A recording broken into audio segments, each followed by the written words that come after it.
ये एक ही भाषा जानते हैं।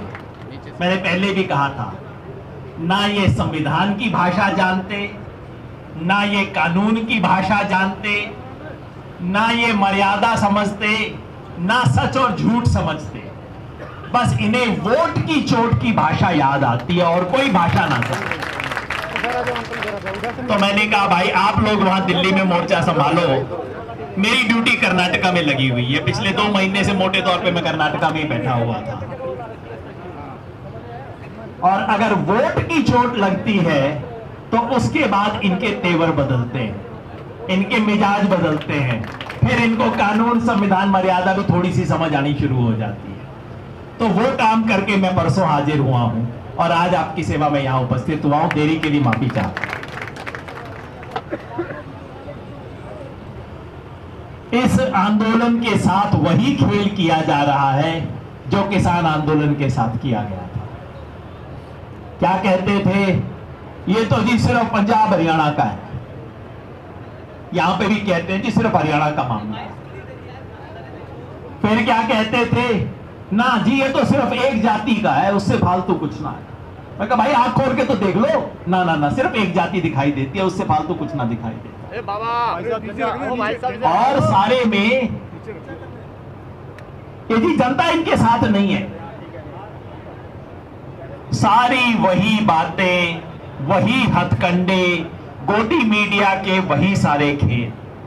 और मैं तो सैल्यूट करता हूं सोशल मीडिया के इन तमाम साथियों को, पत्रकारों को भी, जो फिर भी हिम्मत के साथ सच के साथ खड़े हुए हैं।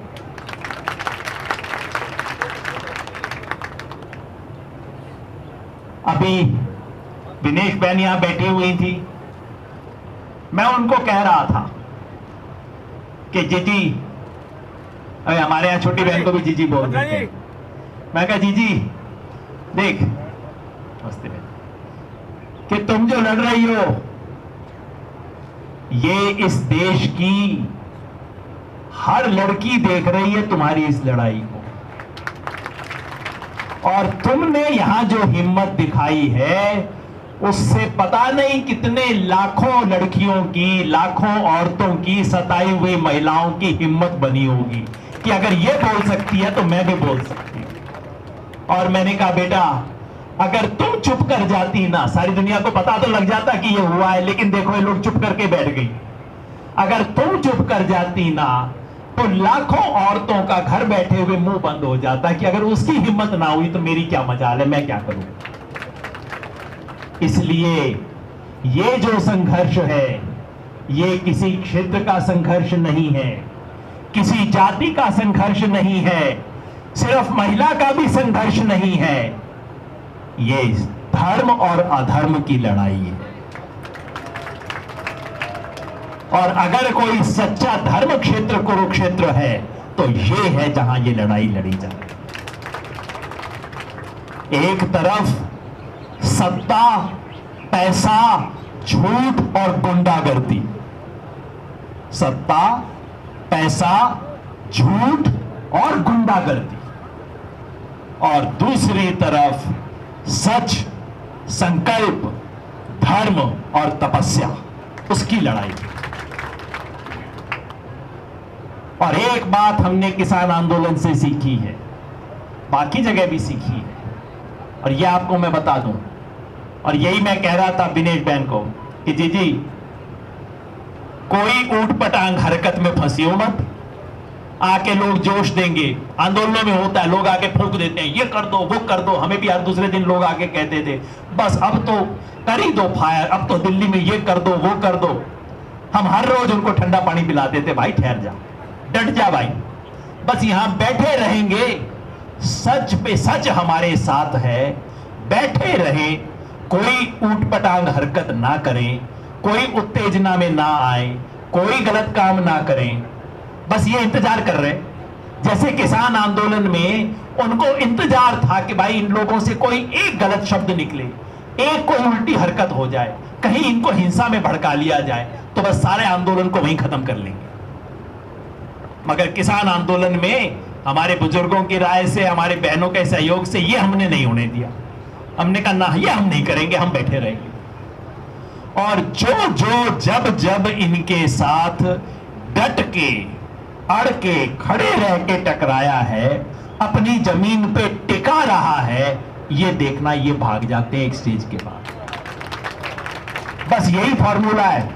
कुश्ती के दाव पेच होते हैं ना कई तरह के, मैं तो भाई जानता ना, जिंदगी में कभी की ना मैंने तो कुश्ती, लेकिन ये सिंपल दाव पेच है।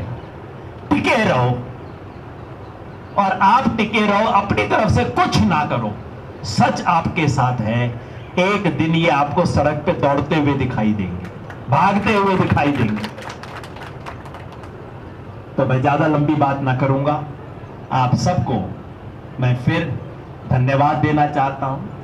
मैंने बार बार कहा है कि पिछले 9 साल में इस देश में विपक्ष जो है वो संसद में नहीं सड़क पे रहा है। सड़क से जो बात संसद में होनी चाहिए थी, दुर्भाग्य से वो बातें नहीं होती संसद में। आजकल तो माइक ही ऑफ कर देते। जो सच की आवाज है वो इस देश में सड़क से बुलंद हुई है, और ये एक और नमूना है, ये सच की आवाज है। झूठ को ऊपर से प्रश्रय दिया जा रहा है। मैंने एक लेख लिखा था सिर्फ ये पूछते हुए कि प्रधानमंत्री चुप क्यों है भाई। ये प्रधानमंत्री की चुप भी मुझे समझ नहीं आती।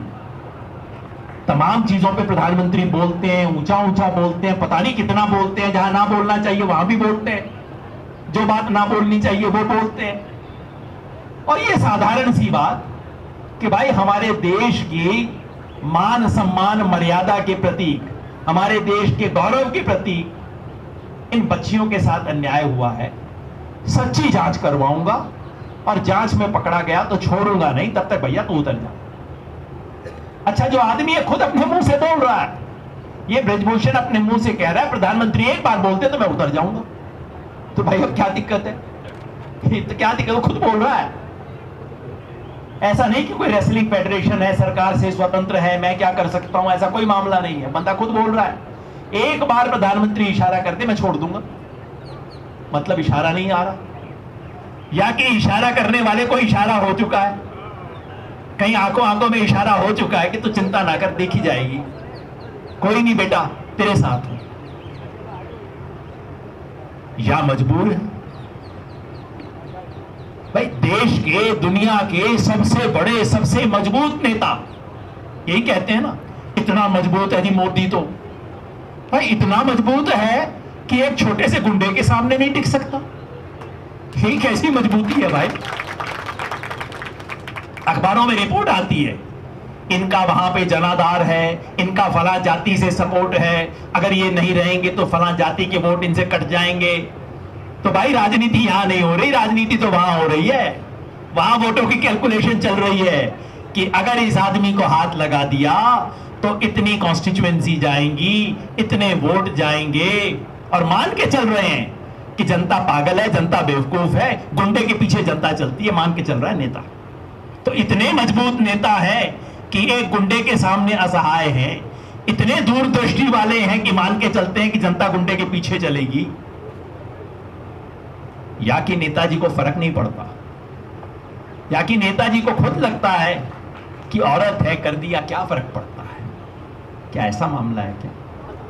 ये देश सवाल पूछ रहा है, मेरे पास इसका उत्तर नहीं है सब सवाल का, लेकिन आज ये देश सवाल पूछ रहा है। बेटी बचाओ के नारा देने वालों से सवाल पूछ रहा है, क्या आप गंभीर हो, या आप कहीं ना कहीं इन चीजों को शय दे रहे हो, या कि आप मजबूर हो? अगर इन तीनों में से कुछ भी हो तो आपको प्रधानमंत्री बने रहने का अधिकार नहीं है। तो और लंबी बात मैं नहीं कहूंगा, बस सिर्फ इतना ही कि यह आंदोलन एक बार फिर मिसाल बना इस देश के अंदर जनता के प्रतिरोध की। इस देश में आप कुछ भी कर लो, आपके पास मीडिया है, आपके पास पैसा है, आपके पास सत्ता है, आपके पास पुलिस है, आपके पास ईडी है, आपके पास आईटी है, लेकिन इस देश की जनता के पास आत्मा है, और वो आत्मा नहीं मरती। सब कुछ कर लो, आत्मा इस देश की जनता की जागी हुई है।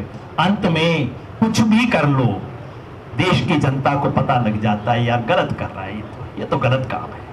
बाकी ठीक है, टीवी से उसकी आंख में आप खूब धूल झोंक लो, वो हो जाता है, पागल भी हो जाती बीच बीच में जनता, लेकिन आखिर में जनता की आत्मा कहती है ना, ये तो गलत काम कर रहा है। और आज इस देश की आत्मा का प्रतीक ये धरना बन चुका है। हमें सबको यहाँ इसके साथ डटे रहना है, किसी तरह की कोई उत्तेजना नहीं करनी, किसी को उकसाना नहीं है, हमारे साथियों पे दबाव नहीं डालना है कि अब ये कर लो, अब वो कर लो, ना, डटे रहो बस, और कुछ ना कर लो, डटे रहो। ये संख्या जो है बढ़ती जाएगी और बढ़ती जाएगी, और एक दिन घुटना तो टेकेंगे। मैं किसान आंदोलन में बात कहा करता था, आखिरी 4 महीने मेरे सारे साथी बैठे हैं, याद होगा आपको, मैं कहता था मोदी जी आपके पास 2 ही रास्ते हैं, या तो सस्ता सौदा कर लो या महंगा करके सौदा कर लो। सस्ता नहीं किया उन्होंने, बड़ा महंगा करके सौदा किया। यहां पे भी पहले दिन मान जाते तो यहां बैठे हुए कम से कम आधे लोग कहते यार देखो कितना अच्छा प्रधानमंत्री है, गलत बात हुई, देखो एक आदमी को सीधा उसने टाइट कर दिया। फायदे का सौदा हो जाता मोदी जी के लिए, 5वें 7वें दिन कर लेते तो सस्ता सौदा हो जाता, पर मोदी जी को शौक है, महंगा सौदा करवा के मानते हैं। तो चलिए आप और महंगा करवा लो मोदी जी, हम यहाँ टिके हुए हैं, आप देख लो कितना महंगा सौदा करवा के मानोगे, तभी हम जाएंगे, लड़ेंगे और जीतेंगे, लड़ेंगे, लड़ेंगे, लड़ेंगे।